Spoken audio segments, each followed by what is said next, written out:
Heroes. Mapa Airport,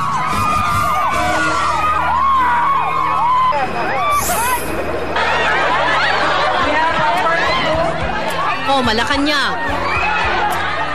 Kilig to death ang mga fans sa F4 star na si Jerry Yan. Maging ang Pangulong Arroyo, tila nakalimutan ng mga empleyado ng Malacanang nang makita ang bida ng Meteor Garden.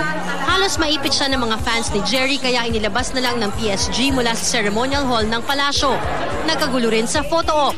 Kung sa practice maayos silang pumwesto, sa totoong eksena, agawan na sa pwesto sa pagpapalitrato ng mga empleyado, anak ng opisyal at iba pang bisita sa Malacanang.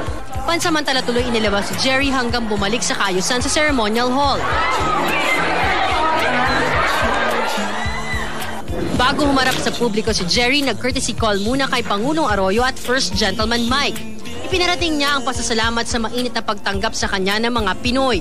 Tiniyak naman ng Malacanang na walang bahid politika ang pagbisita ni Jerry sa palasyo. Wala ito dahil ang nagkusang pumunta rito ay si Dong Minsu. Thank you.